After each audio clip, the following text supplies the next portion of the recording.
Today we're going to talk about shading. What I asked you to do last time was to finish your drawing of the peach and the leaves and the peach slice, and to fold your paper over and to trace your drawing. Today we are not going to use our trace drawing. We're going to start the shading on our drawing that we did first. Remember that we used a cup to get our size of our peach, our whole peach, and then we shifted it down a little bit so we could kind of get anchored with the curve of the peach. Last time we also talked about how the size of the peach slice was the same or nearly the same as the whole peach. And when we compared that to the leaves, we noticed that the leaves were actually longer than the whole peach. Today, I'm going to refer to the value scale, and we're going to use value in 3 different ways. The first way is our goal is to make our drawing seem realistic and to have form. Okay, so think about a sphere. So the first way we're going to use value is to show the form. The second way is we're using pencil that does not have color, but our peach and our peach slice and our leaves have color. So we're going to be using value to show the differences in color. And lastly, we have some areas that have a lot of texture. So if we look at the center of the peach where the seed was, it's very rough and jagged. We want to show that. The peach skin is smooth and has a very soft texture, but the color is different. And lastly, if we're looking at the top of the leaf or the inside of the leaf, we see different values. On some of the leaves, we see a more jagged or serrated edge. So we're going to try to capture those details with our shading. And to show you that, it would take a very long time to do all those parts together in the video. So I'm going to show you a little bit of shading on those 3 areas and talk about those things. So let's take a look at the center of the peach where the pit or the seed was. Here the texture is very rough compared to the flesh. Let's think about how many values do we see. We have some areas that are super dark. That's like our 90 to 100% on our value scale. We have some areas that are medium. Here's medium, and then over here we have some more dark. Over here we have some dark. Here, where the stem of this seed was, there's this little dimple that we drew, and that's kind of a medium area. So we want to try to capture all of those areas. For some of our shading, the tip is going to need to be used because it's kind of jagged and we're using more pressure. I'm using more pressure, and if you notice, I'm starting to get some of those values and the textures in there. Okay? We said that we were using value first, so I want to see these kind of areas. Here's an area of value over here. That's pretty dark. Over here I have some areas that are kind of medium, and I'm going to leave the flesh of the peach blank for now, empty, our highlight. Coming over here to the peel of the peach, on the edge, where do I see light? We've talked about the dimple. It's darker. There's shadow here. Now, because this is on a table, it's going to have light bouncing up. So I can't just shade it any old way. I have to look and see. There's a little light shadow here. And so eventually we're going to commit to our shadow and make it a little darker, but we're not finishing. Last time we talked about if we were doing a portrait, we wouldn't just do one eye and finish it and then do the other eye, because the face would feel disconnected then. It would feel separate. Now this part right here in the dip is a little darker, but the whole thing's not darker, so just an edge is darker. Okay? All right, we'll come back to that in a moment. Now let's go up here and look at the peach itself. Okay? I'm giving it form, so I want to think about a ball. You will notice that this area is curved, and we'll notice this area is curved. So I think as we're shading, we're going to keep in mind that it's on a curve. And I'm lightening the pressure of my pencil, so I'm starting to build the form, the three-dimensional qualities. This area was lighter in the center here, so I'm leaving that lighter for now. And even though we have a darker shadow cast by the leaf, I'm not going to make it dark right now, or not as dark as what it is, but it is darker here and lighter beside it. Okay, so there's a little piece of light coming in beside it. So we'll start to create the form of the peach.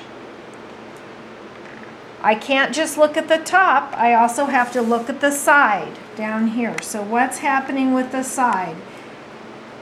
We might go back to our first assignment with our intersecting spheres. And I'm just going to put a little shadow there right at the edge, and then I'll come back and work on this some more. I will have to decide how this light compares with that dark. Okay? So, how does this dark, when I add the dark, it gives my whole peach form, but it also makes the front peach stand out more and come more to the front of our drawing, which is what we want. This is a little bit too light there, so let's make that medium. Okay?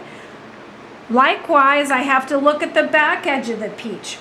This area of the peach, this shoulder is light, and it's light on top behind the leaves, but I see a little bit of shading right here on the edge as it's starting to turn. Think about a ball as it turns away from you. Okay, and so I'm going to have to work on this area and develop it a little bit more. So I'm just getting it started. I want to go for that roundness of the peach and think about that. I might even end up shading over my line here. Okay, next let's talk about the leaves. And the leaves are basically dark compared to the peach, the whole peach, and our slice is the lightest overall. But even within each leaf, in order for it to not look flat, we have to have areas of light and dark. So I think it's a little easiest to see if I start with the one in the back. Okay, so I'm looking at the back of the leaf, and I have to also look at the vein and think, is the vein light or is it dark? Well, it might change as I look at the different leaves. So if I look up here by the stem, on this one, the vein is light. And so I'm going to start and maybe shade away from that up to the edge. And you'll notice I'm using the side of my pencil. And then the vein is light, and then on the other side of the vein, I have more dark again. Okay, here the leaf is twisted, and it's pretty dark.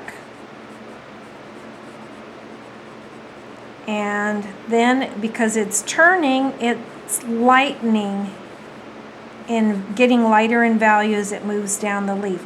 So in many, on many objects, the value is not going to be the same on the whole area. You'll notice that this leaf has the vein and it has a couple of crossovers or twists, so the value changes. So I want to show that. If I come back to this leaf where it touches this one, it's quite a bit darker right here at the edge, and so I'm going to go ahead and make that. That's probably going to be one of my darkest values, and that dark comes all the way up this edge and then kind of fades out. All right, now this leaf is not done, but if I look at everywhere the leaf has a wrinkle, here's another wrinkle. Well, then this is another place where that value is darker. So this is how I'm building form, by using the value change. And up here on this leaf. So I build in light or medium values first, and then I come back and check and accent and develop the darker areas. This part of the leaf over here is quite light. On this side, the light's hitting it from the top, so for right now, I'm going to leave that empty. I will need to do something with it, but not right now. Then I'm going to come to the second leaf, and I'm going to start with the curve, this big curve right here, and again, the vein is light, so starting from the vein out, and I might need to turn my paper, or I might need to use the tip, okay? If I overshade and I get too zealous and I lose my vein, I might have to put it back with an eraser, and the value comes all the way here to the edge. I want to be careful though that I keep this edge. Okay, and so I'll work around. If I look at this first leaf, I'll notice that the top part is more flat and light, and where it changes direction, so where it bends right about here, this leaf is quite dark. So where it's turning this corner, and because it is dark right here, I cannot even see really the vein. It sort of disappears. And I'm going to shade back to that curve. And then here's another curve, and the value changes again. So just like our dimple over here on the single slice, look for those value changes. It's not going to always be the same on the whole surface, especially on something organic like a leaf. Okay, all right. And so I want you to go ahead and develop your values and your form. When you're all finished with the values for form and the values for color, then come back and check your texture. So our most heavily textured area was this area right here. I have the bold texture, but the texture really comes all the way up here to this edge. So I don't probably want to make it super smooth, but I'm going to add some more marks and go from there. I might want to add some more details here at the edge. And I can change my pencil so that I can get, because we're not adding the shadow, I want to show a little bit more of the edge, so I have to make it a more hard line. If I see that the edge is a little irregular, or if I see a little piece of the skin of the peach coming through, I can go ahead and show that as well. Okay, and then I'll come back and check each object. Go the slice, then the peach, then the leaves. And remember, I also need to hold my drawing at a distance, so that helps me see if I've forgotten something, if something is too dark, if it's too light. I especially want to pay attention to what's happening with the stems here. Maybe I'll see a little bit of shadow right there in the center. Okay. So go ahead and finish your drawing. And remember, we're not doing the shadows that the peaches are casting onto the tabletop. And we'll share our drawings next time.